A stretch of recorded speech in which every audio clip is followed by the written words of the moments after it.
कृष्णाय वासुदेवाय देवकीनन्दनाय च नन्दगोपकुमाराय गोविन्दाय नमो नमः। वसुदेवसुतं देवं कंसचाणूरमर्जनं देवकी परमानन्दं कृष्णं वन्दे जगद्गुरु।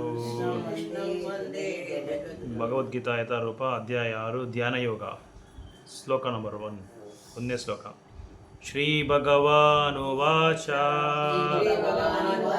ಶ್ರೀ ಭಗವಾನುವಾಚ ಅನಾಶ್ರಿತಃ ಕರ್ಮಫಲಂ ಕಾರ್ಯಂ ಕರ್ಮ ಕರೋತಿ ಕಾರ್ಯಂ ಕರ್ಮ ಕರೋತಿ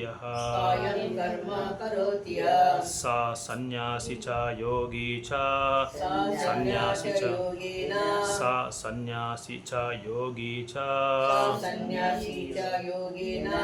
ನ ನಿರಗ್ನಿರ್ನ ಚಕ್ರಿಯಃ ನ ನಿರಗ್ನಿರ್ನ ಚಕ್ರಿಯಃ. ಶ್ರೀ ಭಗವಾನುವಾಚ ಅನಾಶ್ರಿತಃ ಕರ್ಮಫಲಂ ಕಾರ್ಯಂ ಕರ್ಮ ಕರೋತಿ ಸಾ ಸನ್ಯಾಸಿ ಚ ಯೋಗೇ ಚ ನ ನಿರಗ್ನೈರ್ಚ ಚಕ್ರಿಯಃ. ಶ್ರೀ ಭಗವಾನುವಾಚ ಭಗವಂತನು ಹೇಳಿದನು, ಅನುಶ್ರಿತಃ ಆಶ್ರಯಿಸದೆ ಕರ್ಮಫಲವನ್ನು ಕಾರ್ಯ ಮಾಡಲಾಗಬೇಕಾದ ಕಾರ್ಯವನ್ನು ಕರೋತಿ ಆಚರಿಸುತ್ತಾನೆ. ಯಾರು ಸಹ ಅವನು ಸನ್ಯಾಸಾಶ್ರಮದಲ್ಲಿರುವನು ಚ ಕೂಡ ಯೋಗಿಯು ಚ ಕೂಡ ಅಲ್ಲ ನೀ ಇಲ್ಲದವನು ಅಗ್ನಿ ಬೆಂಕಿಯು ನ ಅಲ್ಲ ಚ ಸಹ ಅಕ್ರಿಯಃ ಕರ್ತವ್ಯವಿಲ್ಲದವನು.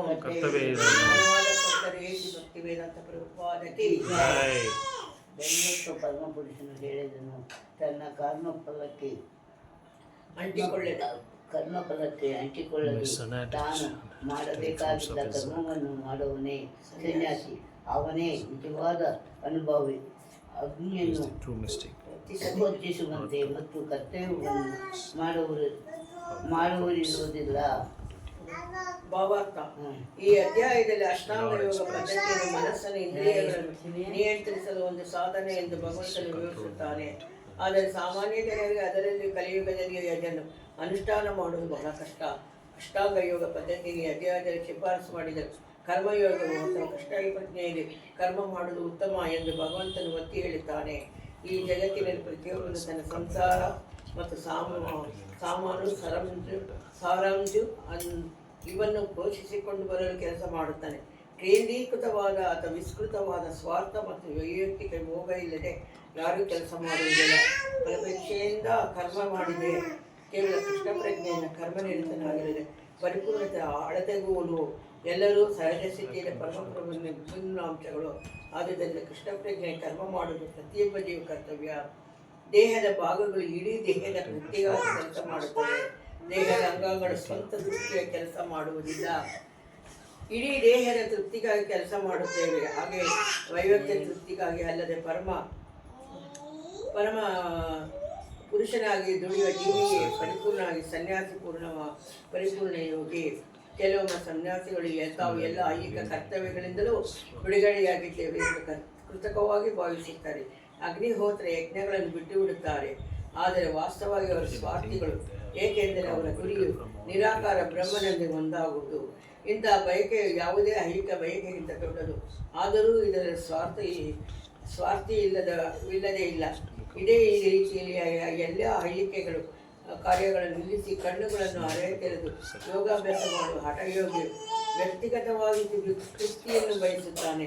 ಆದರೆ ಕೃಷ್ಣಪ್ರಿಯ ಕರ್ಮ ಮಾಡುವುದು ಸ್ವಾರ್ಥವಿಲ್ಲದೆ ಪರಮಪುರುಷನ ತೃಪ್ತಿಗಾಗಿ ಕೆಲಸ ಮಾಡುತ್ತಾನೆ. ಕೃಷ್ಣ ಪ್ರಜ್ಞೆಯ ಮನುಷ್ಯನಿಗೆ ತನ್ನ ತೃಪ್ತಿಯ ಬಯಕೆಯೇ ಇಲ್ಲ. ಯಶಸ್ಸು ತೀರ್ಮಾನಿಸಲು ಅವನ ಮಾನದಂಡ ಕೃಷ್ಣನ ತೃಪ್ತಿ. ಈ ರೀತಿಯಲ್ಲಿ ಅವನು ಪರಿಪೂರ್ಣ ಸನ್ಯಾಸಿ ಅಥವಾ ಪರಿಪೂರ್ಣ ಯೋಗಿ. ಅತ್ಯುತ್ತಮ ಪರಿಪೂರ್ಣ ಸನ್ಯಾಸಿಗಳಾದ ಚೈತನ್ಯ ಮಹಾಪ್ರಭು ಈ ರೀತಿಯಲ್ಲಿ ಪ್ರಾರ್ಥನೆ ಮಾಡುತ್ತಾರೆ. ನದನಂ ನಾ ಜನಂ ನಾ ಶೃದ್ಧೈ ಕವಿತಾಮ ಜಗದೀಶ ಕಾಮಿಯೇ ಮಮ ಜನ್ಮನಿ ಜನ್ಮನೀಶ್ವರಿ ಭಗವದ್ಭಕ್ತರ ಹಿಕ್ಕುತ್ತಿದೆ. ಸರ್ವಶಕ್ತನಾದ ಭಗವಂತನೇ ತನಗೆ ಸದಾ ನಿಶ್ಚಯದ ಆಸೆ ಇಲ್ಲ ಅಥವಾ ಸುಂದರಿಯೊಡನೆ ಸುಖಿಸುವ ಆಸೆ ಇಲ್ಲ. ನನಗೆ ಬಹುಮಂದಿ ಅನುಯಾಯಿಗಳು ಬೇಡ. ಜನ್ಮ ಜನ್ಮಾಂತರಗಳಲ್ಲಿ ನನ್ನ ಜೀವನದೇ ನಿನ್ನ ಭಕ್ತಿ ಕಾರಣರಹಿತ ಕೃಪೆಯಿಂದ ನನಗೆ ಬೇಕಾದದ್ದು. ಶಿಕ್ಷಾಷ್ಟಕಂ. ಓಂ ಅಜ್ಞಾನತಿಮಿರಂಧಸ್ಯ ಜ್ಞಾನಾಂಜನಶಲಾಕಯ ಚಕ್ಷುರುನ್ಮಿಲಿತಂ ಯೇನ ತಸ್ಮೈ ಶ್ರೀ ಗುರುವೇ ನಮಃ. ಶ್ರೀ ಚೈತನ್ಯ ಮನೋಭೀಷ್ಟಂ ಸ್ಥಾಪಿತಂ ಯೇನ ಭೂತಲೇ ಸ್ವಯಂ ರೂಪ ಕದಾ ಮಹ್ಯಂ ದದಾತಿ ಸ್ವಪದಾಂತಿಕಂ. ಜೈ ಶ್ರೀ ಕೃಷ್ಣ ಚೈತನ್ಯ ಪ್ರಭು ನಿತ್ಯಾನಂದ ಶ್ರೀ ಅದ್ವೈತ ಗದಾಧರ ಶ್ರೀವಾಸಾದಿ ಗೌರ ಭಕ್ತ ವೃಂದ. ಹರೇ ಕೃಷ್ಣ ಕೃಷ್ಣ ಕೃಷ್ಣ ಹರೇ ಹರೇ ಹರೇ ರಾಮ ರಾಮ ರಾಮ ಹರೇ ಹರೇ. ಹರೇ ಕೃಷ್ಣ ಕೃಷ್ಣ ಕೃಷ್ಣ ಹರೇ ಹರೇ ಹರೇ ರಾಮ ರಾಮ ರಾಮ ಹರೇ ಹರೇ. ಹರೇ ಕೃಷ್ಣ ಕೃಷ್ಣ ಕೃಷ್ಣ ಹರೇ ಹರೇ ಹರೇ ರಾಮ ರಾಮ ರಾಮ ಹರೇ ಹರೇ. ಸೊ ಈ 5 ಅಧ್ಯಾಯಗಳು ಮುಗಿದಿದೆ ಈಗ ಭಗವದ್ಗೀತೆಯಲ್ಲಿ. ಮೊದಲನೇ ಅಧ್ಯಾಯ ಅರ್ಜುನ ಮಾತಾಡಿಕೊಂಡೇ ಬರ್ತಾ ಇದ್ದಾನೆ, ನಾನು ಯುದ್ಧ ಮಾಡಲ್ಲ ಅಂತ ಭಗವಂತನ ಹತ್ರ ವಾದ ಮಾಡಿಕೊಂಡು. ಕೃಷ್ಣ ಏನು ಮಾತಾಡಿಲ್ಲ, ಅದಕ್ಕೆ ನೀನು ಏನೇನು ಮಾತಾಡ್ತೀಯೋ ಮಾತಾಡು ಅಂತ ಸುಮ್ಮನೆ ಕೇಳಿಸ್ಕೊಂಡಿದ್ದ ಏನು ಅದಕ್ಕೆ ಒಂದು ಒಳ್ಳೆ ಭಕ್ತರು ಏನು ಮಾಡ್ತಾರೆ ಅಂದರೆ, ಯಾವತ್ತು ಯಾರಾದರೂ ಮಾತಾಡ್ತಾ ಇದ್ರೆ ಮಾತಾಡಲ್ಲ. ಏನು ಮಾಡ್ತಾರೆ ಚೆನ್ನಾಗಿ ಗಮನ ಇಟ್ಟು ಕೇಳಿಸ್ಕೊತಾರೆ. ಗಮನ ಇಲ್ಲ ಅಂದರೆ ಕೊನೆಯಲ್ಲಿ ಏನೋ ಪ್ರಶ್ನೆ ಕೇಳಿದ್ರೆ ಏನು ಗೊತ್ತಾಗಲ್ಲ, ಅರ್ಥನೂ ಆಗಲ್ಲ. ಯಾಕಂದರೆ ಗಮನ ಇಲ್ಲ ಕ್ಲಾಸಲ್ಲಿ. ಅರ್ಜುನ ಹೇಳ್ತಾ ಇರುವಾಗ ಕೃಷ್ಣ ಆ ಕಡೆ ಈ ಕಡೆ ಏನು ನೋಡ್ತಾ ಇಲ್ಲ. ಆ ಗಮನ ಎಲ್ಲಿದೆ? ಕೃಷ್ಣ ಅರ್ಜುನ ಏನು ಹೇಳ್ತಾ ಇದ್ದಾನೆ ಅದನ್ನ ಕೇಳಿಸ್ಕೊಂಡು ಅದಕ್ಕೆ ತಕ್ಕಂತೆ ಅವನ ಉತ್ತರ ಕೊಡ್ತಾನೆ. ಸೊ ಅದಕ್ಕೆ ಯಾವುದೇ ಒಂದು ಸತ್ಸಂಗದಲ್ಲಿ ನಾವು ಗಮನ ಇಟ್ಟು ಸತ್ಸಂಗ ಮಾಡದೇ ಇದ್ರೆ ಫಲಿತಾಂಶ ಇರಲ್ಲ. ಫಲ ಬಂದು ಏನಾಗುತ್ತೆ ಅಂದರೆ, ಅದಕ್ಕೆ ಆಚಾರ್ಯಸ್ ಏನು ಹೇಳ್ತಾರೆ ಅಂದರೆ ಕೇರ್ಲೆಸ್ ಅಂತ ಹೇಳ್ತಾರೆ. ಅದಕ್ಕೆ ಇವರಿಗೆ ಭಗವಂತನ ಮೇಲೆ ಇದಿಲ್ಲ, ಗಮನ, ಆಸಕ್ತಿ ಇಲ್ಲ, ಅನಾಸಕ್ತಿ ಇದೆ. ಅದೇ ಇಲ್ಲಿ ಹೇಳ್ತಾರೆ, ಅನಾಸಕ್ತಿ ಇದೆ. ಭಗವಂತನ ಆಶ್ರಯ ತಗೊಳಕ್ಕೆ ಇಷ್ಟ ಇಲ್ಲ ಇವ್ರಿಗೆ. ಬೇರೆ ಏನೋ ಸುಮ್ಮನೆ ಬೇಕಾಬಿಟ್ಟು ಇವ್ರು ಮಾಡ್ತಾ ಇದ್ದಾರೆ ಭಕ್ತಿ ಸೇವೆ ಅಂತ ಭಗವಂತ ತಿಳ್ಕೊಂಡ್ಬಿಡ್ತಾನೆ. ಅದಕ್ಕೆ ಇಲ್ಲಿ ಕೃಷ್ಣ ಅರ್ಜುನ ಹೇಳಿದೆಲ್ಲ ಕೇಳಿಕೊಂಡು ಪ್ರಶ್ನೆಗಳೆಲ್ಲ ತಾನು ಅರ್ಥ ಮಾಡಿಕೊಂಡು ಅದಾದಮೇಲೆ ಉತ್ತರ, ಒಂದೊಂದು ಪ್ರಶ್ನೆಗೆ ಉತ್ತರ ಕೊಡ್ತಾರೆ. ಏನೇನು ಅರ್ಜುನಕ್ಕೆ ಏನು ವೀಕ್ನೆಸ್ ಇದೆ ಅಂತ ತಿಳ್ಕೊತಾರೆ. ಈಗ ಒಳ್ಳೆ ಡಾಕ್ಟ್ರು ವೈದ್ಯ ಏನು ಮಾಡ್ತಾನೆ ಅಂದರೆ, ರೋಗಿ ಹತ್ರ ಏನು ನಿನಗೆ ಇದು ನಿನಗೇನು ಸಮಸ್ಯೆ ಏನು ಅಂತ ಕೇಳ್ತಾನೆ. ಸಮಸ್ಯೆ ಕೇಳಿಕೊಂಡು ಬೆಳಗ್ಗೆ ಏನು ಮಾಡಿದೆ, ಮಧ್ಯಾಹ್ನ ಏನು ಮಾಡಿದೆ, ನಿನ್ನೆ ಏನು ಮಾಡಿದೆ, ಏನು ಕೆಲಸ ಮಾಡ್ತಾ ಇದೆಯಾ ನೀನು, ಇದೆಲ್ಲ ಕೇಳ್ಕೊಂಡಾದ್ಮೇಲೆ ಅವನು ಇಂಟ್ರಾಗೇಟ್ ಮಾಡ್ತಾನೆ. ಅವನು ವಿಚಾರಣೆ ಮಾಡಿಕೊಂಡು ಅದಾದಮೇಲೆ ಅವನೇನು ಮಾಡ್ತಾನೆ, ಔಷಧ ಬರೀತಾನೆ, ಟ್ರೀಟ್ಮೆಂಟ್ ಸ್ಟಾರ್ಟ್ ಮಾಡ್ತಾನೆ. ಅದೇ ಥರ ಒಳ್ಳೆ ಗುರುಗಳು, ಒಳ್ಳೆ ಆಚಾರ್ಯಸ್ ಏನು ಮಾಡ್ತಾರೆ, ಆ ಸಾಧಕನಿಗೆ ಏನು ಸಮಸ್ಯೆ ಇದೆ, ಎಲ್ಲಿ ಇವನಿಗೆ ಯಾವ ಥರ ಇವನಿಗೆ ಪ್ರಚಾರ ಮಾಡಿದ್ರೆ ಇವನು ಭಕ್ತನಾಗ್ತಾನೆ, ಭಕ್ತನಾಗಬಹುದು. ತಕ್ಷಣ ಭಕ್ತರು ಯಾರೂ ಆಗಲ್ಲ, ತುಂಬ ಸಮಯ ತಗೊಳುತ್ತೆ ಅದು. ಅದಕ್ಕೆ ಕೃಷ್ಣ ಚೈತನ್ಯಕ್ಕೆ ಮನುಷ್ಯ ಜನ್ಮ ತಗೊಳ್ಳೋದು ಕಷ್ಟ, ತಗೊಂಡಾದ್ಮೇಲೆ ಆಧ್ಯಾತ್ಮಿಕ ಜೀವನ ಬರೋದು ಇನ್ನೂ ಕಷ್ಟ. ಆಧ್ಯಾತ್ಮಿಕ ಜೀವನ ಅಂತ ನಾವು ಅಂದ್ಕೊಂಡ್ರೆ ಕೃಷ್ಣ ಭಕ್ತಿಗೆ ಬರೋದು ತುಂಬ ಕಷ್ಟ. ಸರ್ವಸಾಧಾರಣವಾಗಿ ಕೃಷ್ಣ ಭಕ್ತಿಗೆ ಯಾರು ಬರೋಕ್ಕಾಗಲ್ಲ. ತುಂಬ ಮೇಧಾವಿ ಅಂತ ಹೇಳ್ತಾರೆ, ಸುಮೇಧ ಸಹ ಅಂದರೆ ತುಂಬ ಜಾಣರು ಮಾತ್ರ ಬರೋದು, ಬೇರೆ ಯಾರ ಕೈಲಿ ಬರೋಕ್ಕಾಗಲ್ಲ. ಯಾಕಂದರೆ ಬೇರೆ ಎಲ್ಲ ಏನಾಗುತ್ತಂದರೆ ಆಧ್ಯಾತ್ಮಿಕ ಜೀವನದಲ್ಲಿ ಮತ್ತು ಭಕ್ತಿ ಯೋಗದ ಮೇಲೆ ಅವ್ರಿಗೆ ಆಸಕ್ತಿ ಇರೋದಿಲ್ಲ, ಅನಾಸಕ್ತಿ ಇರುತ್ತೆ. ಅದಕ್ಕೆ ದೊಡ್ಡವರು ಕೂಡ ಈಗ ಏನು ಮಾಡ್ತಾರೆ ಅಂದರೆ, ಈಗಿನ ಕಾಲದಲ್ಲಿ ಮಕ್ಕಳಿಗೆ ಸ್ಕೂಲ್ಗೆ ಹೋಗಿದ್ದ ಅಂತ ಕೇಳ್ತಾರೆ. ಹೋಗಿದ್ದೆ. ಯಾವಾಗ ಎಕ್ಸಾಮು? ಇವತ್ತು ಎಕ್ಸಾಮು. ರಿಸಲ್ಟ್ಸ್ ಎಲ್ಲ ಬಂತಾ ಅಂತ ಕೇಳ್ತಾರೆ. ನೀನು ಕಲ್ತ್ಕೊಂಡ ಅಂತ, ಏನು ಕಲ್ತ್ಕೊಂಡೆ ಅಂತ ಕೇಳಲ್ಲ, ರಿಸಲ್ಟ್ಸ್ ಬಂತಾ ಫಸ್ಟು. ರಿಸಲ್ಟ್ ಎಷ್ಟು, ಮಾರ್ಕ್ ಎಷ್ಟು, ಮಾರ್ಕ್ ಏನಕ್ಕೆ ಬೇಕೀಗ? ಒಳ್ಳೆ ಮಾರ್ಕ್ ತೊಗೊಂಡ್ರೆ ಒಳ್ಳೆ ನೌಕರಿ ಸಿಗುತ್ತೆ. ಹರೇ ಕೃಷ್ಣ ಪ್ರಭು. ಒಳ್ಳೆ ನೌಕರಿ ಸಿಗುತ್ತೆ, ಒಳ್ಳೆ ಕೆಲಸ ಸಿಗುತ್ತೆ. ಒಳ್ಳೆ ಕೆಲಸ ಸಿಕ್ಕಿದ್ರೆ ಒಳ್ಳೆ ಸಂಬಳ ಬರುತ್ತೆ. ಅದಕ್ಕೆ ಫಲಿತಾಂಶ, ರಿಸಲ್ಟ್ ಏನು ಅಂತ ಕೇಳ್ತಾರೆ. ಪ್ರತಿಯೊಂದು ಏನಂದ್ರೆ ವ್ಯಕ್ತಿ, ಜನ ಹೆಂಗಿದೆ, ಜನತೆ ಹೆಂಗಿದೆ ಅಂದರೆ, ಏನು ಕೆಲಸ ಮಾಡಲಿ ಏನು ಬರುತ್ತೆ, ನನಗೆ ಲಾಭ ಏನಿದೆ, ನನಗೇನು ಲಾಭ ಇದೆ, ಈ ಕೆಲಸ ನಾನು ಮಾಡ್ಕೊಡ್ತೀನಿ, ನನಗೇನು ಕೊಡ್ತೀಯ ನೀನು, ಅಲ್ಲಿ ಬರ್ತೀನಿ ನಾನು, ನನಗೇನು ಕೊಡ್ತೀಯ, ನನ್ನ ಲೇಬರ್ ಏನು, ನನ್ನ ಇದು ಹಾರ್ಡ್ ವರ್ಕ್ಗೆ ನೀನೇನು ಕೊಡ್ತೀಯ, ನನಗೇನು ಲಾಭ ಇದೆ, ಏನು ನಮಗೆ ಇದು ಏನು ರಿಸಲ್ಟ್ ಎದುರು ನೋಡ್ತಾರೆ, ಏನು ಬರುತ್ತೆ ಅನ್ನೋದನ್ನು ನೋಡ್ತಾರೆ. ಈಗ ದೇವಸ್ಥಾನಕ್ಕೆ ಬರ್ತೀರಿ, ಏನು ಕೊಡ್ತೀರಾ? ಎಷ್ಟೋ ಜನ ಅಂತವ್ರು ಇದ್ದಾರೆ. ಏನು ಕೊಡ್ತೀರಾ? ನಾವು ಡೈಲಿ ಬರ್ತೀರಿ, ಏನು ಕೊಡ್ತೀರಾ ನೀವು ಅಂತ ಕೇಳ್ತಾರೆ. ಈಗ ಕಲಿಯುಗದಲ್ಲಿ ಆ ಥರನೇ ಆಗ್ಬಿಟ್ಟಿದೆ. ದೇವಸ್ಥಾನದಲ್ಲಿ ಬರೋರು ಏನು ಮಾಡ್ತಾರೆ, ದುಡ್ಡುಗೋಸ್ಕರನೇ ಬರ್ತಾ ಇದ್ದಾರೆ. ಈ ಪರಿಸ್ಥಿತಿನ ಆ ಥರ ಹದಗೆಟ್ಟೋಗ್ಬಿಟ್ಟಿದೆ. ಅವ್ರಿಗೂ ಏನೋ ಜೀವನ ಇಲ್ಲ, ಬರಲೇಬೇಕು, ತಗೊಳ್ಲೇಬೇಕು, ಆ ಥರ ಆಗ್ಬಿಟ್ಟಿದೆ. ಆದರೆ ಒಂದು ರೀಸನಬಲ್ ಆಗಿ ಮಿತಿ ಮೀರಿದಿರಾ, ಒಂದು ಲಿಮಿಟ್ಸ್ ಒಂದು ಲಿಮಿಟ್ಸ್ ಇದೆ, ಅದಕ್ಕೆ ಕ್ರಾಸ್ ಮಾಡಿದ್ರೆ ಎಷ್ಟು ಬೇಕೋ ಅಷ್ಟು ಅದಕ್ಕೆ ಒಂದು ಇದಿರಬೇಕು, ಒಂದು ಏನೋ ಒಂದು ಲಿಮಿಟ್ ಇರಬೇಕು. ಆ ಲಿಮಿಟ್ ಅಂದಿಗೆ ತಗೊಂತಾರೆ ಅಷ್ಟೇ. ಭಕ್ತರು ಏನು ಮಾಡ್ತಾರೆ ಅಂದರೆ, ನನಗೆ ಅಷ್ಟು ಕೊಡು ಇಷ್ಟು ಕೊಡು ಅಂತ ಯಾರು ಕೇಳಲ್ಲ. ಒಳ್ಳೆ ಶುದ್ಧ ಭಕ್ತರಾದವರು ಭಗವಂತನಿಗೆ ಸೇವೆ ಮಾಡೋದಕ್ಕೇನೆ ಬರೋದವರು. ಸೊ ಪ್ರತಿಫಲ ಎದುರು ನೋಡೋದಿಲ್ಲ. ಅದು ಶುದ್ಧ ಭಕ್ತರು ಏನಂತಾರೆ, ಏನೂ ಬೇಕಾಗಿಲ್ಲ ಅಂತ ಹೇಳ್ತಾರೆ. ಯಾಕಂದ್ರೆ ಎಲ್ಲ ಅವ್ರು ನೋಡ್ಕೊಂತಾರೆ, ಅಲ್ಲ ಅವ್ರು ನೋಡ್ಕೊಂಡ್ಬಿಡ್ತಾರೆ. ಖರ್ಚಿಲ್ಲ ಅಂತಲಿಲ್ಲ. ಬ್ರಹ್ಮಚಾರಿಗೂ ಖರ್ಚಿದೆ, ಸನ್ಯಾಸಿಗಳಿಗೂ ಖರ್ಚಿದೆ.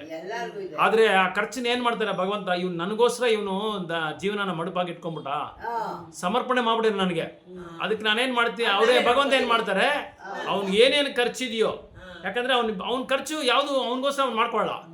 ಸೆಲ್ಫ್ ಇಂಟ್ರೆಸ್ಟ್ ಅಂತ ಹೇಳ್ತಾರೆ. ಅವನು ಅದು ಏನೋ ಸ್ವಾರ್ಥಿಗೋಸ್ಕರ, ಅವ್ನು ಸ್ವಾರ್ಥಿ ಅಲ್ಲ, ಅವನಿಗೋಸ್ಕರ ಅವನೇನು ಮಾಡ್ಕೊಳ್ಳಲ್ಲ. ಭಗವಂತನಿಗೋಸ್ಕರ ಪ್ರತಿಯೊಂದು ಅವನ ಪ್ರಚಾರಕ್ಕೋಸ್ಕರನೇ, ಅವನ ನೈವೇದ್ಯಕ್ಕೋಸ್ಕರ, ಅವನ ವೈದ್ಯ ಸೇವೆಗೋಸ್ಕರನೇ, ಅವನಿಗೆ ಕೈಂಕರ್ಯ ಮಾಡೋದಕ್ಕೋಸ್ಕರನೇ ಅವನೆಲ್ಲ ಮಾಡ್ತಾನೆ ಹೊತ್ತು ಅವನಿಗೆ ಅಂತ ಅವನೇನು ಮಾಡ್ಕೊಳ್ಳೋದೇ ಇಲ್ಲ. ಅದಕ್ಕೆ ಭಗವಂತ ಏನು ಮಾಡ್ತಾನೆ, ಬೇರೆ ಭಕ್ತರ ಮೂಲಕವಾಗಿ ಅವನಿಗೇನು ಮಾಡ್ತಾನೆ, ಸೇವೆ ಮಾಡಿಸ್ತಾರೆ.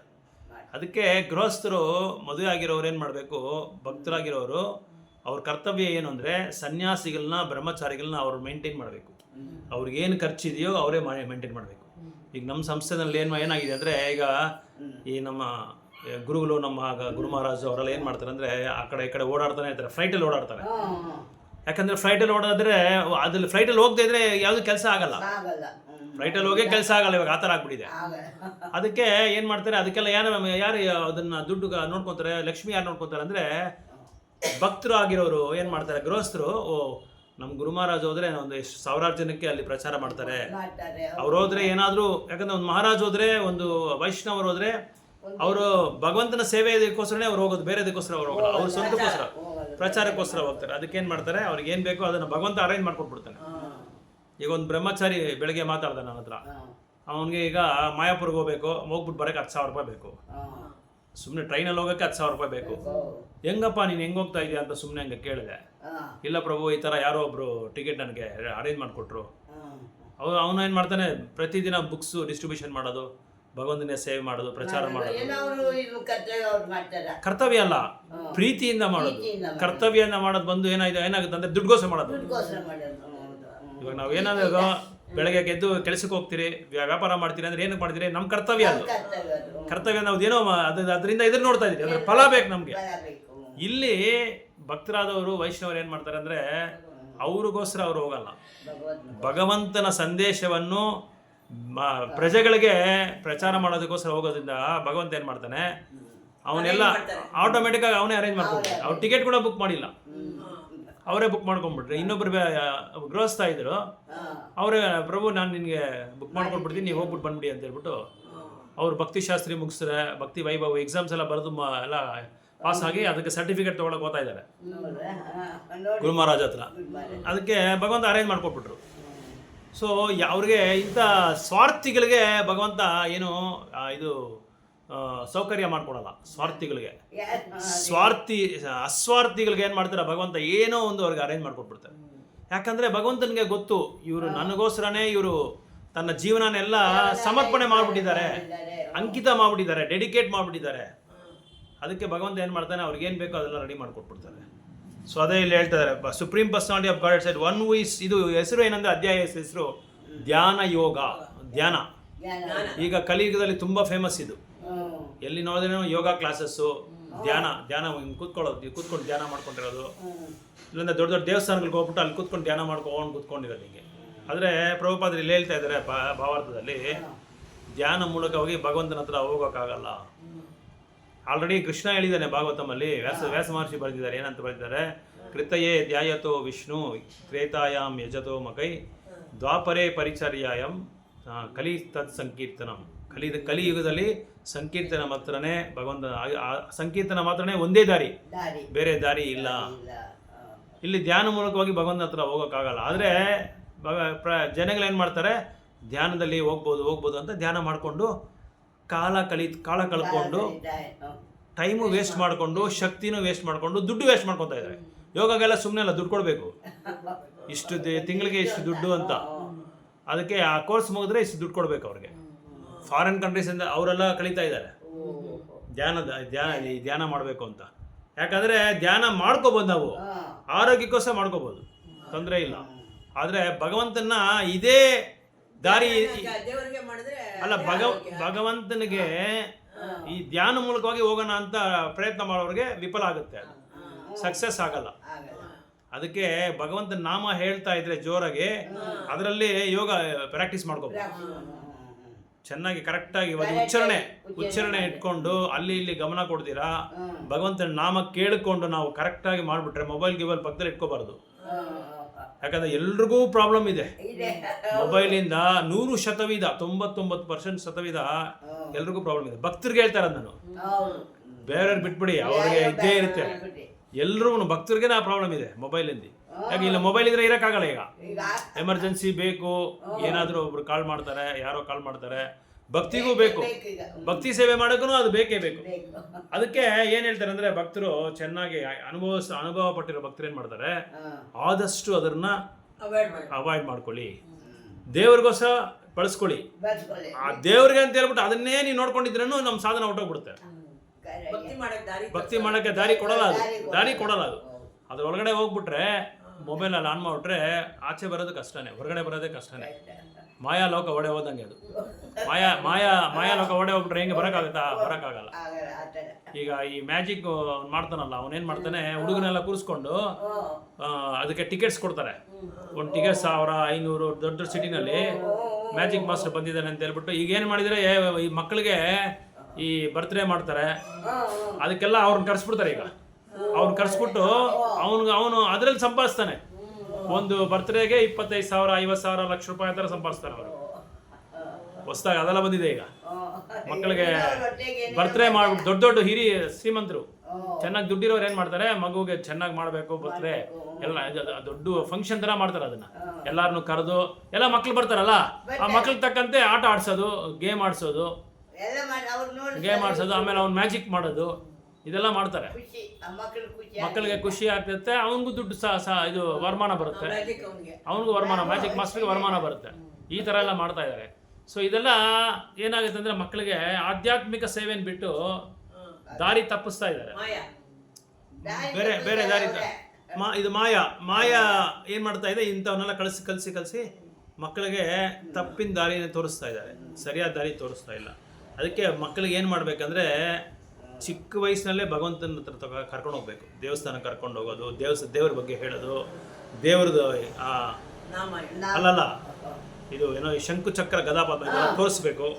ಇದು ಯಾಕೆ ಬಂದರು ಅಂತ ಹೇಳಿದ್ರೆ, ನಾವೇನು ಅನ್ಕೊಂತೀರಿ, ಏನು ಮಕ್ಕಳಿಗೆ ಗೊತ್ತಾಗಲ್ಲ ಅನ್ಕೊಂತೀರಿ. ಅವ್ರು ನಮಗಿಂತ ಚುರುಕಿದ್ದಾರೆ, ಏನು ಹೇಳಿದ್ರು ಹಂಗೆ ಅಬ್ಸರ್ವ್ ಮಾಡ್ಕೊತಾರೆ ಅವರು. ಅಷ್ಟೊಂದು ಗ್ರಾಸ್ಪಿಂಗ್ ಪವರ್ ಐತೆ. ತಕ್ಷಣ ಅವರು ಏನೇ ಹೇಳಿ ಅವರು ಗ್ರಹಿಸಬಲ್ಲರು. ಅವರು ಅಷ್ಟೊಂದು ಅವ್ರಿಗೆ ಒಳ್ಳೇದೇ ಇದ್ರೂ ಬೇಗ ಕಲ್ತ್ಕೊಂತಾರೆ, ಕೆಟ್ಟದೇ ಇದ್ರೂ ಬೇಗ ಕಲ್ತ್ಕೊಂತಾರೆ.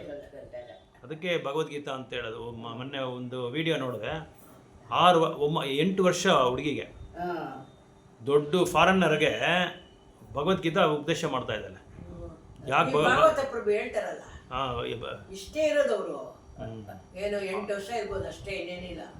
ಇಲ್ಲ, 5 ವರ್ಷ, 4 ವರ್ಷ ಅಷ್ಟೇ.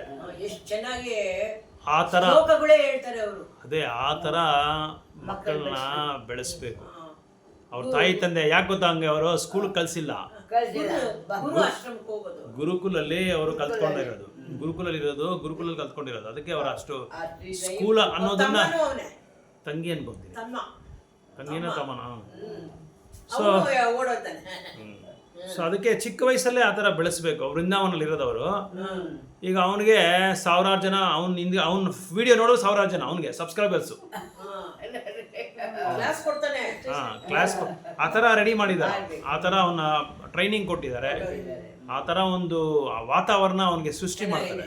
ಬೇರೆ ಎಲ್ಲಿ ಕಳ್ಸಲ್ಲ, ಸ್ಕೂಲ್ಗೆ ಕಳ್ಸಲ್ಲ. ಅದಕ್ಕೆ ತುಂಬಾ ಶುದ್ಧ ಭಕ್ತರಾಗಿರೋರು ಏನ್ ಮಾಡ್ತಾರೆ, ಈಗ ಮಕ್ಕಳಿಗೆ ಜನ್ಮ ಕೊಟ್ಟಿದ ಮಕ್ಕಳು ಸ್ಕೂಲ್ಗೆ ಕಳಿಸ್ಬಿಟ್ರೆ ಹಾಳಾಗಿ ನಾಶನ ಹೊಂದೋಗ್ಬಿಡ್ತಾರೆ ಅಂತ ಹೇಳ್ಬಿಟ್ಟು ಕಳಿಸೋದೇ ಅಲ್ಲ, ಗುರುಕುಲಕ್ಕೆ ಕಳಿಸ್ಬಿಡ್ತಾರೆ. ಗುರುಕುಲಕ್ಕೆ ಕಳಿಸ್ಬಿಟ್ರೆ 6 ವರ್ಷ 7 ವರ್ಷ ಗುರುಕುಲಕ್ಕೆ ಕಳಿಸ್ಬಿಡ್ತಾರೆ, ಎಲ್ಲ ಮನೇಲೇ ಹೇಳ್ಕೊಡ್ತಾರೆ ಅವ್ರಿಗೆ. ಅಮೇರಿಕನೆಲ್ಲ ಹೋಮ್ ಸ್ಕೂಲಿಂಗ್ ಅಂತ, ಈಗ ಬಾಂಬೆನಲ್ಲಿ, ಬೆಂಗಳೂರಲ್ಲಿ ತುಂಬಾ ಇದ್ರ ಬಗ್ಗೆ ಗೊತ್ತಿರೋರು, ಈ ಕೃಷ್ಣ ಭಕ್ತಿ ಬಗ್ಗೆ ಗೊತ್ತಿರೋರೆಲ್ಲ ಹೊರಗಡೆ ಕಳ್ಸಲ್ಲ ಯಾರನ್ನು. ಆ ಮಕ್ಕಳನ್ನ ಅಲ್ಲೇ ಇಟ್ಕೊಂಡು ಅವ್ರಿಗೆ ಗುರುಕುಲೆಲ್ಲ ಪಾಠ ಕಲಿಸಿ ಎಲ್ಲ ಅಭ್ಯಾಸನೂ ಕೊಡ್ತಾರೆ. ಯಾಕಂದ್ರೆ ಇವಾಗ ಇದು ಬೇಕು, ಬೇರೆ ಲ್ಯಾಂಗ್ವೇಜ್ ಎಲ್ಲ ಕಲ್ತ್ಕೊಬೇಕಂದ್ರೆ ನಾವು ಇದು ಮಾತ್ರ ಕಲ್ತ್ಕೊಂಡ್ರೆ ಆಗಲ್ಲ, ಅದಕ್ಕೆ ಭಾಷೆ ಬೇಕಲ್ಲ. ಇಂಗ್ಲಿಷ್ ಕಲ್ತಿರ್ಬೇಕು, ತಮಿಳ್, ಹಿಂದಿ ಕಲ್ತಿರ್ಬೇಕು, ನಾರ್ತ್ ಇಂಡಿಯಲ್ಲಿ, ಸೌತ್ ಇಂಡಿಯಲ್ಲಿ ತಮಿಳ್, ತೆಲುಗು, ಕನ್ನಡ ಕಲ್ತಿರ್ಬೇಕು. ಸೊ ಈ ಥರ ಅಲ್ಲಿ ಅವ್ರಿಗೆ ಏನು ಮಾಡ್ತಾರೆ, ಒಬ್ಬ ಅಲ್ಲಿ ನಾರ್ತ್ ಇಂಡಿಯಲ್ಲಿ ಹಿಂದಿ ಚೆನ್ನಾಗಿ ಕಲಿಸ್ಬಿಡ್ತಾರೆ. ಹಿಂದಿ ಒಂದಿದ್ರೆ ಸಾಕಲ್ಲಿ ಎಲ್ಲ ಪ್ರಚಾರ ಮಾಡ್ಬೋದು. ಸೊ ಈ ಥರ ಮಕ್ಕಳಿಗೆ ಏನಾಗುತ್ತಂದರೆ, ಇದು ತಂದೆ ತಾಯಿ ಅಂತ ಅವರು ಆಧ್ಯಾತ್ಮಿಕವಾದ ಒಂದು ಚಿಂತನೆಯಲ್ಲೇ ಬೆಳೆಸ್ಬೇಕು. ಅವ್ರನ್ನ ಬೆಳೆಸೋದ್ರಿಂದ ಏನಾಗುತ್ತೆ, ಅವ್ರಿಗೆ ಅವರು ಭಕ್ತರಾಗಿ 4 ಜನಕ್ಕೆ ಅವರು ಸಹಾಯ ಆಗ್ತಾರೆ, ಪ್ರಚಾರ ಮಾಡೋದಕ್ಕೆ ಅವ್ರಿಗೆ ಒಳ್ಳೆ ಒಂದು ಅವಕಾಶ ಸಿಗುತ್ತೆ. ಸೊ ಅದೇ ಇಲ್ಲಿ ಭಗವಂತ ಹೇಳ್ತಾ ಇದ್ದಾನೆ, one who is unattached to the fruits of his work and who works as is obligated is in the renounced order of life, and he is the true mystic, nor he who lights no fire and performs no duty. So ಇಲ್ಲಿ ಸನ್ಯಾಸಿ ಬಗ್ಗೆ ಹೇಳ್ತಾ ಇದ್ದಾರೆ. ಅದಾದ್ಮೇಲೆ Frooti work, ಯಾವುದೇ ಒಂದು ಕೆಲಸ ಮಾಡ್ದೇನೋ ಅವನು ಅದರಲ್ಲಿ ಆಸಕ್ತಿ ಇರಬಾರ್ದು, ಅನಾಸಕ್ತರಾಗಿರ್ಬೇಕು. ಅದರಲ್ಲಿ ಅವನು ಏನು ಎದುರು ನೋಡಬಾರ್ದು. ಅದೇ ಥರ ಸನ್ಯಾಸಿನೇ ಅವನು ಯಜ್ಞ ಹೋಮಗಳೆಲ್ಲ ಮಾಡಬೇಕು. ಈಗ ಅಗ್ನಿಹೋತ್ರ ಹೋಮ ಅಂತ ಒಂದಿದೆ. ಅಗ್ನಿಹೋತ್ರ ಹೋಮ ಮನೆಯಲ್ಲಿ ಮಾಡಿದ್ರೆ ಯಾವ ಕಾಯಿಲೆನೂ ಯಾರಿಗೂ ಬರಲ್ಲ. ಈ ಕೊರೋನಾ ಟೈಮಲ್ಲಿ ನಮ್ಮ ಕೆಲವರು ಭಕ್ತರೆಲ್ಲ ಒಂದೊಂದು ಮನೆಯಲ್ಲಿ ಹೋಗಿ ಮಾಡಿದ್ರು. ಈ ಅಗ್ನಿಹೋತ್ರ ಹೋಮ ಮಾಡೋದೇ ಅದಕ್ಕೋಸ್ಕರನೇ, ಈ ಯಾವ ಕಾಯಿಲೆನೂ ಬರಬಾರ್ದು. ಮನೆಯಲ್ಲಿ ಅಮಂಗಲ ಏನೋ ಇದ್ರೆ ಕೂಡ ಅದು ತೊಲಗಿಸ್ಬಿಡ್ತದೆ. ಸೊ ಆಮೇಲೆ ನರಸಿಂಹ ಕವಚ, ನರಸಿಂಹ ಯಜ್ಞ ಇದೆಲ್ಲ ಮಾಡಿದ್ರೆ ತುಂಬ ಸುದರ್ಶನ ಹೋಮ. ಈ ಹೋಮಗಳೆಲ್ಲ ಈ ಹೋಮಗಳಿಗಿಂತ ಅತೀತವಾದದ್ದು ಯಾವುದಂದ್ರೆ ಭಗವಂತನ ನಾಮ. 24 hours ನೀವು ನಾಮ ಹೇಳ್ತಾ ಇರಿ ಮನೆಯಲ್ಲಿ, ಯಾವ ಒಂದು ಕಷ್ಟನೂ ಬರೋಲ್ಲ. ಕಷ್ಟ ಬಂದ್ರೇನು ಅದಕ್ಕೆ ಪರಿಹಾರ ಗೊತ್ತಾಗ್ಬಿಡುತ್ತೆ ನಮಗೆ. ಪರಿಹಾರ ಯಾವ ಥರ ಮಾಡ್ಬೇಕಂತ ಭಗವಂತ ನಮಗೆ ಅದನ್ನ ಜ್ಞಾನ ಕೊಟ್ಬಿಡ್ತಾರೆ. So in this chapter as in the renounced order of life and is true mystic, not he who lights no fire and performs no duty. In this chapter, Lord explains that the process of eightfold yoga system is a means to control the mind. ಈಗ ಮನಸ್ಸಿನ ಇಂದ್ರಿಯಗಳನ್ನ ಹೇಗೆ ನಿಯಂತ್ರಣ ಮಾಡೋದು, ಆ ಕಾಲದಲ್ಲಿ ಏನು ಮಾಡ್ತಾ ಇದ್ದಾರೆ ಅಂದರೆ, ಇದು ನಿಯಂತ್ರಣ ಮಾಡೋದಕ್ಕೆ ಯೋಗ ಮಾಡ್ತಾ ಇದ್ರು. 8 ವಿಧವಾದ ಯೋಗ, ಯಮ ನಿಯಮ, ಅದು ತುಂಬ ವರ್ಷಗಳಿಂದ ಇದೆ. ಯೋಗ ಅನ್ನೋದೇನು ಹೊಸದಲ್ಲ. ಋಷಿಗಳು, ಮುನಿವರ್ಗಳು, ಅವರ ಆ ಕಾಲದಲ್ಲಿಂದ ಸಾಧುಗಳು ಅವರೆಲ್ಲ ಮಾಡ್ತಾ ಇದ್ದಾರೆ. ಎಷ್ಟೋ ಯುಗಗಳಿಂದ ಮಾಡ್ತಾ ಇದ್ದಾರೆ. ವರ್ಷಗಳಲ್ಲ, ಯುಗಗಳಿಂದ ಮಾಡ್ತಾ ಇದ್ದಾರೆ. ಧ್ಯಾನ ಯೋಗ ಬಂದು ಈಗ ಬಂದಿರೋದಲ್ಲ, ಎಷ್ಟೋ ಯುಗಗಳಿಂದ ಮಾಡ್ತಾ ಇದ್ದಾರೆ. ಸೊ ಧ್ಯಾನ ಯೋಗ ಅದು 8 ಅಷ್ಟಾಂಗ ಯೋಗ ಅಂತ ಹೇಳ್ತಾರೆ.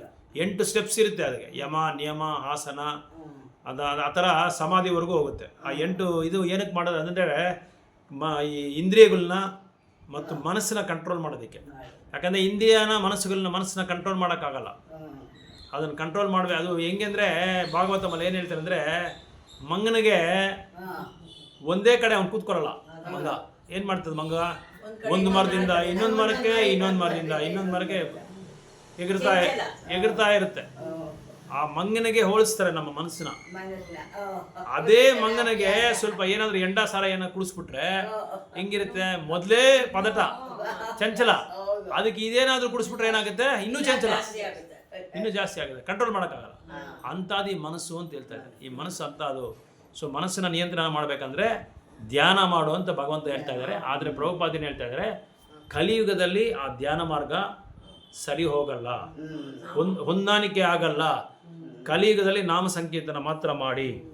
ನಾಮ ಸಂಕೀರ್ತನ ಮಾಡಿದ್ರೆ ಸಾಕು, ಬೇರೆ ಏನು ಮಾಡಬೇಕಾಗಿದ್ದ ಅವಶ್ಯಕತೆ ಇಲ್ಲ. So the 8-fold Vyavastam is recommended in the chapter. The Lord emphasizes that the process of karma yoga or acting in Krishna consciousness is better ಅಂತ ಹೇಳ್ತಾ ಇದ್ದಾರೆ. ಸೊ ಕೃಷ್ಣ ಚೈತನ್ಯ ಆಚರಣೆ ಮಾಡೋದು ತುಂಬ ಒಳ್ಳೆಯದು ಅಂತ ಹೇಳ್ತಾರೆ. Everyone acts in the world to maintain his family and their paraphernalia, but no one is working without self-interest. ಈ ಪ್ರಪಂಚದಲ್ಲಿ ಅವ್ರವ್ರು ಏನಕ್ಕೆ ಸಂಪಾದಿಸ್ತಾರೆ, ಏನಕ್ಕೆ ಬಿಸ್ನೆಸ್ ಮಾಡ್ತಾರೆ? ಸಂಸಾರನ ಮೈಂಟೈನ್ ಮಾಡಬೇಕು. ಸಂಸಾರನ ಇದು ಪರಿವಾರನ ಸಾಕ್ಬೇಕಲ್ವಾ? ಹೆಂಡತಿ ಮಕ್ಕಳನ್ನ ಸಾಕಬೇಕು, ಹೆಂಡತಿ ಮಕ್ಕಳನ್ನ ನೋಡ್ಕೊಬೇಕು, ಇದು ಲಾಭ ನಷ್ಟ ನೋಡಬೇಕು. ಅದಕ್ಕೆ ಇಡೀ ಪ್ರಪಂಚ ಅದು ಹಿಂದ್ಗಡೆನೇ ಇದೆ. ಅವ್ರಿಗೋಸ್ಕರನೇ ಮಾಡ್ತಾ ಇರೋದು, ಬೇರೆ ಭಗವಂತನಿಗೋಸ್ಕರ ಏನು ಮಾಡ್ತಾ ಇಲ್ಲ. ತನ್ನ ಹೆಂಡತಿ ಮಕ್ಕಳಿಗೋಸ್ಕರ ಮಾಡ್ತಾ ಇದ್ದಾರೆ ಅಂತ ಹೇಳ್ತಾ ಇದ್ದಾರೆ. ಅದೆಲ್ಲ ಹಾಕಿದ್ದಾರೆ ನೋಡಿ. So the criteria of perfection is to act on Krishna and not with a view to enjoying the fruits of work. So ಅದೇ ಮುಖ್ಯವಾದ ಪಾಯಿಂಟ್ ನಾವು ತಿಳ್ಕೊಬೇಕಾಗಿರೋದು ಅಂದರೆ ಕೃಷ್ಣ ಚೈತನ್ಯದಲ್ಲಿ ಇರಬೇಕು, ಭಗವಂತನಿಗೋಸ್ಕರ ನಾವು ಮಾಡಬೇಕು.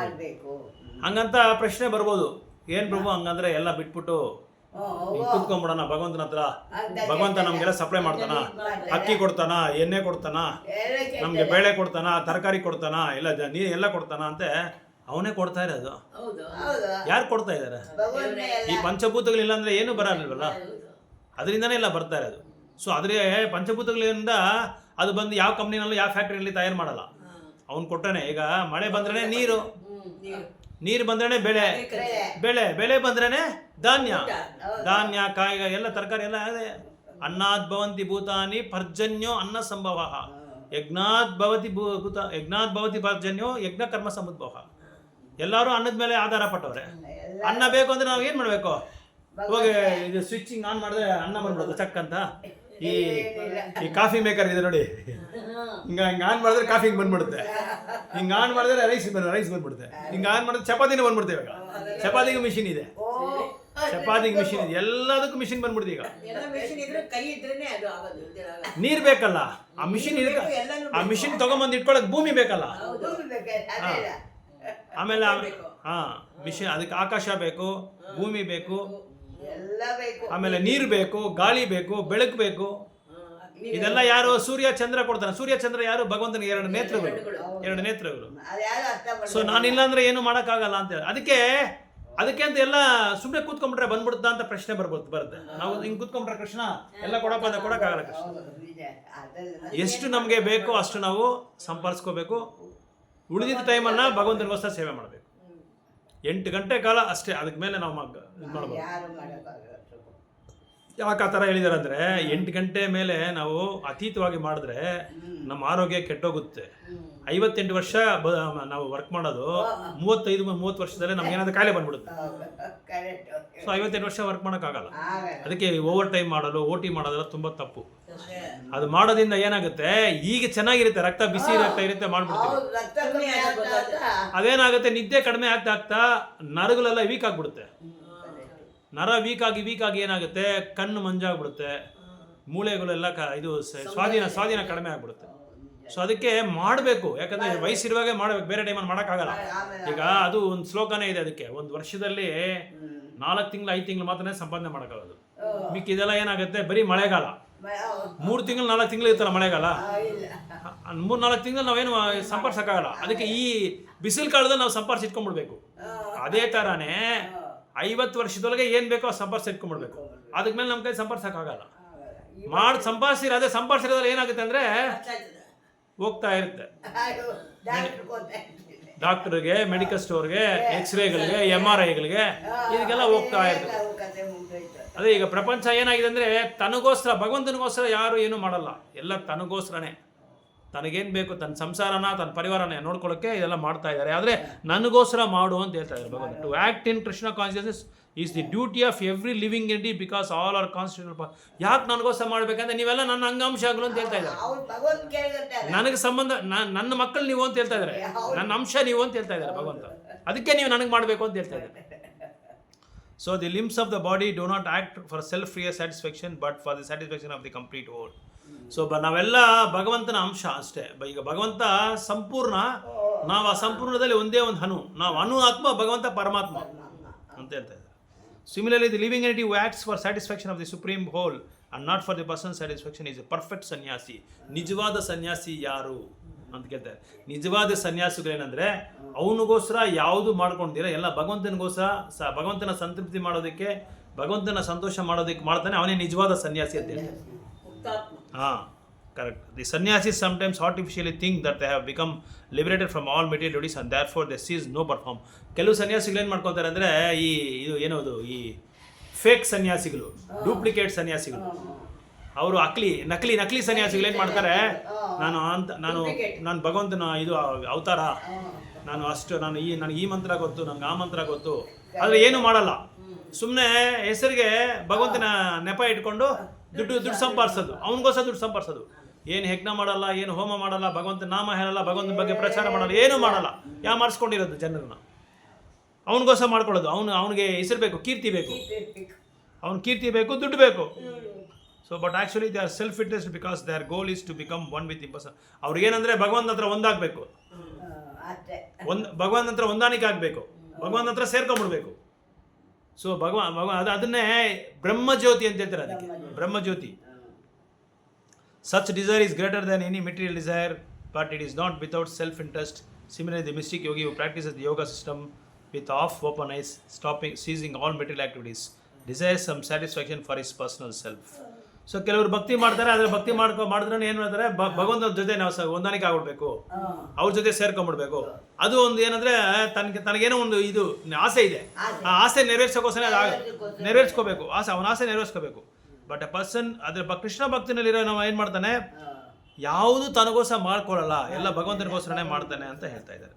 So is criterion of success is the satisfaction of Krishna and thus is a perfect sannyasi. ಒಂದ್ಸಲ ಏನಾಗುತ್ತೆ ಅಂದರೆ, ಒಂದು 18 ವರ್ಷದ ಹುಡುಗ ಕಾಡಲ್ಲಿ ಕೂತ್ಕೊಂಡು ಧ್ಯಾನ ಮಾಡ್ತಾ ಇದ್ದಾನೆ. ಧ್ಯಾನ ಮಾಡಿಕೊಂಡು ಭಗವಂತ ನಾಮ ಹೇಳ್ಕೊಂಡಿದ್ದಾನೆ. ಒಬ್ಬ ಇವನು ವ್ಯಾಪಾರಿ ಅವನೇನು ಮಾಡ್ತಾನೆ, ಮನೆಯಿಂದ ಸರ್ಕೆಲ್ಲ ತೊಗೊಂಡೋಗಿ ಎತ್ತಿನ ಗಾಡೀಲಿ ಇದಕ್ಕೆ ಹೋಗ್ತಾ ಇದ್ದಾನೆ, ಸಂತೆಗೆ ಹೋಗ್ತಾ ಇದ್ದಾನೆ, ಅದು ಮಾರ್ಕೊಂಡು ಬರೋಣ ಅಂತ ಹೋಗ್ತಾ ಇದ್ದಾನೆ. ಅವನಿಗೆ ನನಗೆ ಯಾವಾಗಲೂ ಇದೇ ಕಷ್ಟ, ಯಾವಾಗ ನಾನು ಶ್ರೀಮಂತನಾಗೋದು, ಯಾವಾಗಲೂ ಇದೇ ಕಷ್ಟ ಆಗೋಯ್ತು ನನಗೆ ಅಂತ ಹೇಳ್ಕೊಂಡು ಬೈಕೊಂಡು ಹೋಗ್ತಾ ಇದ್ದಾನೆ. ಆವಾಗ ಒಂದು ಸರೋವರ ಬರುತ್ತೆ. ಆ ಸರೋವರದಲ್ಲಿ ಇವನು ಕೂತ್ಕೊಂಡು ಧ್ಯಾನ ಮಾಡಿಕೊಂಡು, ಒಳ್ಳೆ ವಾತಾವರಣ, ಒಳ್ಳೆ ಪಕ್ಷಿಗಳು, ಇದು ಹಂಸೆಗಳು, ಕೊಳದಲ್ಲಿ ಹಂಸೆಗಳೆಲ್ಲ ಆಟ ಆಡ್ತಾ ಇದೆ, ಒಳ್ಳೆ ವಾತಾವರಣ, ಒಳ್ಳೆ ಸಂಪಂಗಿ ಹೂವು, ಮಲ್ಲಿಗೆ ಹೂವು, ಎಲ್ಲ ಹೂವುಗಳು ಘಮ್ಮ, ಪ್ರಕೃತಿ ಹಂಗೆ. ಅಲ್ಲಿ ಏನಾಗುತ್ತೆ ಅಂದರೆ ತೇಜಸ್ಸಾಗಿದೆ, ತುಂಬ ನೋಡೋಕ್ಕೆ ಅಷ್ಟು ಸಂತೋಷವಾಗಿದೆ, ನೆಮ್ಮದಿ, ಶಾಂತಿ, ಆಮೇಲೆ ವಾತಾವರಣ ತುಂಬ ಚೆನ್ನಾಗಿದೆ, ಆಧ್ಯಾತ್ಮಿಕ ಇದು ಧ್ಯಾನ ಮಾಡೋದಕ್ಕೆ ಚೆನ್ನಾಗಿದೆ. ಅಲ್ಲಿ ಕೂತ್ಕೊಂಡು ಮಾಡ್ತಾ ಇದ್ರೆ ಇವನು ಅವನ ಹತ್ರ ಹೋಗ್ತಾನೆ. ಹೋಗ್ಬಿಟ್ಟು ನೋಡೋಕ್ಕೆ, ಏನಪ್ಪ ವಯಸ್ಸು ಹುಡುಗನ ಥರ ಇದೆಯಾ ನೀನು, ಈ ವಯಸ್ಸಲ್ಲೇ ನಿನಗೇನಕ್ಕಪ್ಪ ಇದಲ್ಲ ಅಂತ ಕೇಳ್ತಾನೆ. ಅಲ್ಲ ಇನ್ನೂ ಅದಕ್ಕೆ ಇವಾಗ ನಾವೆಲ್ಲ ಹಂಗೆ ತಾನೆ ಹೇಳೋದು, ಏನಪ್ಪ ನೀನು ಈ ವಯಸ್ಸಿಗೆ ನೀನು ಭಗವದ್ಗೀತಾ ಓದ್ತೀಯಾ ಅಂತ ಕೇಳ್ತಾರೆ. ಇನ್ನು ಯಾವ ವಯಸ್ಸಲ್ಲಿ ಓದ್ತೀಯಾ ಭಗವದ್ಗೀತಾ, ಎಲ್ಲರೂ ಹಂಗೆ ಹೇಳೋದು. ಹಳ್ಳಿಗಳಿನ್ನ ಜಾಸ್ತಿ. ಈಗ ವಯಸ್ಸೇ ಇಲ್ಲ ಭಗವದ್ಗೀತಾ ಓದೋಕ್ಕೆ, ಇನ್ನು 60 ವರ್ಷದಲ್ಲಿ ಆದ್ಮೇಲೆ ಓದಬೇಕು. 60 ವರ್ಷ ಆದ್ಮೇಲೆ ಕಣ್ ಕಾಣಲ್ಲ, ಕೆಳಗಡೆ ಕುತ್ಕೊಳ್ಳೋಕೆ ಆಗಲ್ಲ, ಕಿವಿ ಕೇಳಲ್ಲ, ಜೋರಾಗಿ ಮಾತಾಡೋಕ್ಕಾಗಲ್ಲ, ಜೀರ್ಣ ಆಗಲ್ಲ, ಏನಂತಿದ್ರೆ ಜೀರ್ಣ ಆಗಲ್ಲ, ಕೆಳಗಡೆಯಿಂದ ಮೇಲೆಯಿಂದ ಕೆಳಗಡೆವರೆಗೂ ಕಾಯಿಲೆನೆ. ಅಂತ ಟೈಮಲ್ಲಿ ಓದು ಅಂತಾರೆ ಭಗವದ್ಗೀತಾ. ಅವಾಗ ಏನು ಅರ್ಥ ಆಗುತ್ತೆ, ಏನು ಅರ್ಥ ಆಗಲ್ಲ. ಬುಕ್ ಎತ್ಕೊಳ್ಳೋಕೆ ಹಿಂಗೆ ಎತ್ಕೊಂಡ್ರೆ ಇದೆಲ್ಲ ಈ ಜಾಯಿಂಟ್ಗಳೆಲ್ಲ ನೋವಾಗುತ್ತೆ, ಇದೆಲ್ಲ ನೋವಾಗುತ್ತೆ, ಹಿಂಗೆಲ್ಲ ಬಗ್ಬಿಡ್ತದೆ. ಆವಾಗ ನಾವೇನು ಯಾವ ಥರ ಭಕ್ತಿ ಮಾಡೋಕ್ಕಾಗುತ್ತೆ. ಅದೇ ಪ್ರಹ್ಲಾದ್ ಮಹಾರಾಜ್ ಏನು ಹೇಳ್ತಾರೆ, ಕೌಮಾರಂ ಆಚರತೆ ಪ್ರಜ್ಞಾ ಧರ್ಮಾನ್ ಅಂತ ಹೇಳ್ತಾರೆ. ಚಿಕ್ಕ ವಯಸ್ಸಲ್ಲೇ ನಾವು ಭಕ್ತಿ ಸೇವೆ ಮಾಡಬೇಕು, ಭಕ್ತಿ ಯೋಗ ಮಾಡಬೇಕು ಅಂತ ಹೇಳ್ತಾ ಇದ್ದಾರೆ. ಸೊ ಅವನು ಹೇಳ್ತಾನೆ, ಅವಾಗ ನೀನೇನಪ್ಪ ಮಾಡ್ತಾ ಇದೆಯಾ, ನಾನು ಈ ಥರ ಒಳ್ಳೆ ವ್ಯಾಪಾರ, ನಾನು ಕಷ್ಟಜೀವಿ ನಾನು. ನೋಡಿ ಡೈಲಿ ತೊಗೊಂಡೋಗಿ ಸಂತೆನಲ್ಲಿ ಮಾರ್ಕೊಂಬಂದು ದುಡ್ಡು ಸಂಪಾದಿಸ್ತಾ ಇದ್ದೀನಿ. ಆ ಸಂಪಾದಿಸಿದ ದುಡ್ಡು ಏನು ಮಾಡ್ತೀಯ ಅಂದರೆ ನನ್ನ ಸಂಸಾರನ ನಾನು ಇದು ಮಾಡ್ತಾ ಇದ್ದೀನಿ, ಮ್ಯಾನೇಜ್ ಮಾಡ್ತಾ ಇದ್ದೀನಿ, ಮೈಂಟೈನ್ ಮಾಡ್ತಾ ಇದ್ದೀನಿ, ನಿಯಂತ್ರಣ ಮಾಡ್ತೀನಿ. ಅದಾದಮೇಲೆ ಏನು ಮಾಡ್ತೀಯ ಅಂದರೆ ಇದು ಸ್ವಲ್ಪ ದಿನ ಹಿಂಗೆ ಎತ್ತಿನ ಗಾಡಿ ಓಡಿಸ್ತೀನಿ, ಆಮೇಲೆ ನಾನು ಟೆಂಪೋ ತೊಗೊತೀನಿ, ಆ ದುಡ್ಡು ಬಂದಿದ್ದ ಲಾಭದಲ್ಲಿ ಟೆಂಪೋ ತೊಗೊತೀನಿ. ಅದಾದಮೇಲೆ ಏನು ಮಾಡ್ತೀಯ ಅಂದರೆ ಅದಾದಮೇಲೆ ಲಾರಿ ತೊಗೊತೀನಿ ಅಂತ. ಅದಾದಮೇಲೆ ಏನು ಮಾಡ್ತೀಯ ಅಂದರೆ 10 ಲಾರಿ ತೊಗೊತೀನಿ. ಅದಾದಮೇಲೆ ಏನು ಮಾಡ್ತೀಯ ಅಂದರೆ ಈ 1 ಎಕರೆ ಭೂಮಿ ತೊಗೊಂಡು ವ್ಯವಸಾಯ ಮಾಡಿಸ್ತೀನಿ. ಸೊ ಇದೆಲ್ಲ ಆದಮೇಲೆ ಏನು ಮಾಡ್ತೀಯ, ಎಲ್ಲ ಕೊನೆಗೆ ನೀನೇನು ಮಾಡ್ತೀಯ ಅಂದರೆ ನಾನು ನನ್ನ ಮಕ್ಕಳಿಗೆಲ್ಲ ಇದೆಲ್ಲ ಈ ಆಸ್ತಿನೆಲ್ಲ ಬರ್ಕೊಡ್ತೀನಿ, ಅವ್ರು ನಾನು ಚೆನ್ನಾಗಿ ನೋಡ್ಕೊತಾರೆ. ಆಮೇಲೆ ನಾನು ತುಂಬ ವಯಸ್ಸಾದ್ಮೇಲೆ 60-70 ವರ್ಷ ಆದಮೇಲೆ ನಾನೇನು ಮಾಡ್ತೀನಿ, ಆವಾಗ ಇಲ್ಲಿ ಬಂದು ಕೂತ್ಕೊಂತೀನಿ ನಿಂತರ ಅಂತ ಹೇಳ್ತಾರೆ. ನೀನು 60-70 ವರ್ಷ ಆದಮೇಲೆ ನೀನು ಬಂದು ಇಲ್ಲಿ ಕೂತ್ಕೊಳ್ಳೋಕ್ಕೆ ನಾನು ಅದಕ್ಕೆ ಇವಾಗಲೇ ಮಾಡ್ತಾ ಇದ್ದೀನಿ. ನೀನು ಮಾಡೋ ಕೆಲಸ ಅದೇನೆ. ಯಾವಾಗ ಮಾಡ್ತೀನಿ ನೀನು 60-70 ವರ್ಷ ಆದ್ಮೇಲೆ ಮಾಡ್ತಾ ಇದೆಯಾ, ನಾನು ಇವಾಗಲೇ ಕೂತ್ಕೊಂಡಿದ್ದೀನಿ ಅಂತ ಹೇಳ್ತಾರೆ. ಇವಾಗಲೇ ನಾನು ಧ್ಯಾನ ಮಾಡ್ಕೊಂಡು ಭಗವಂತನ ಹತ್ರ ಹೋಗ್ತೀನಿ. ನೀನು ಆವಾಗ ಹೋಗ್ತೀಯಾ, ಅದು ನೀನು ಹೋಗ್ತೀಯಾ ಇಲ್ಲ ಗೊತ್ತಿಲ್ಲ, ಗ್ಯಾರಂಟಿ ಇಲ್ಲ. ನೀನು 60-70 ವರ್ಷ ನೀನೇನು ಭಕ್ತಿ ಮಾಡ್ತೀಯ, ನಿನಗೆ BP ಇರುತ್ತೆ, ಶುಗರ್ ಇರುತ್ತೆ, ಆಮೇಲೆ ಥೈರಾಯ್ಡ್ ಇರುತ್ತೆ, ಕ್ಯಾನ್ಸರ್ ಎಲ್ಲ ಬಂದ್ಬಿಡುತ್ತೆ, ಎಲ್ಲ ನೋವು ಬರುತ್ತೆ, ಮೂಳೆ ನೋವು ಇರುತ್ತೆ ಎಲ್ಲರಿಗೂ. ಇವಾಗ 50 ವರ್ಷ ಆದ್ರೆ ಎಲ್ಲ ನೋವು ಎಲ್ಲ ಕಾಯಿಲೆ ಬಂದ್ಬಿಡ್ತದೆ ಎಲ್ಲ. ಅವಾಗ ನೀನೇನಪ್ಪ ಭಕ್ತಿ ಸೇವೆ ಮಾಡೋಕ್ಕದು, ಏನು ಭಕ್ತಿ ಸೇವೆ ಮಾಡೋಕ್ಕಾಗಲ್ಲ. ಅದಕ್ಕೆ ನಾನು ಇವಾಗಲೇ ಪ್ರಾಕ್ಟೀಸ್ ಮಾಡ್ತಾ ಇದ್ದೀನಿ. ಆವಾಗ ಮಾಡೋದು ಈಗಲೇ ಮಾಡು, ಅದನ್ನು ಹೇಳ್ತಾರಲ್ಲ, ನಾಳೆ ಅನ್ನೋದು ಇವಾಗಲೇ ಮಾಡು ಅಂತ ಹೇಳ್ತಾರಲ್ವಾ, ಆ ಥರ ನಾಳೆ ಅನ್ನೋದನ್ನ ಮಾಡೋದು ನಾವು ನಾಳೆ ಮಾಡಲ್ಲ, ಯಾವತ್ತೂ ಅನ್ಬಾರ್ದು. ಅದಕ್ಕೊಂದು ಕಾಸರದು ಒಂದು ಗಾದೆನೇ ಇದೆ, ಅದು ನಾಳೆ ಅನ್ನೋದು ಅನ್ಬೇಡಿ, ಇವತ್ತೇ ಮಾಡಿ ಅಂತ ಹೇಳ್ತಾರೆ, ಈಗಲೇ ಮಾಡಿ ಅಂತಾರೆ. ಅದು ಒಳ್ಳೆ ಕೆಲಸ ಈಗಲೇ ಮಾಡಬೇಕು. ಶುಭಮಸ್ತು ಶ್ರೀಮಸ್ತು ಈಗಲೇ ಮಾಡ್ಬಿಡ್ಬೇಕು. ಒಳ್ಳೆ ಕಾರ್ಯಗಳೆಲ್ಲ ಮಂಗಳಕರವಾಗಿ ಆವಾಗಲೇ ಮಾಡಿದ್ರೆ ಅದು ಸ್ವರವಾಗೋದು. ಮುಖ್ಯವಾಗಿ ಭಕ್ತಿ ಸೇವೆನ ತಕ್ಷಣ ಮಾಡ್ಬೇಕು. ನಾಳೆ ಅನ್ನೋದಲ್ಲ, ಅದು ಆಗೇ ಆಗಲ್ಲ, ಯಾವತ್ತೂ ಆಗಲ್ಲ. ಆ ನಾಳೆ ಅನ್ನೋದು ಎಷ್ಟು ವರ್ಷಗಳಾಗ್ಬಿಡ್ತೋ ಗೊತ್ತಿಲ್ಲ, ಅದು ಮಾಡೋದು ಇಲ್ಲ ನಾವು. ಸೊ ಅದಕ್ಕೆ ನಿಜವಾದ ಕೃಷ್ಣ ಚೈತನ್ಯ ಯಾರು ಆಚರಣೆ ಮಾಡ್ತಾರೋ ಅವರು ನಿಜವಾದ ಸನ್ಯಾಸಿ ಅಂತ ಹೇಳ್ತಾ ಇದ್ದಾರೆ. ಹರೇ ಕೃಷ್ಣ.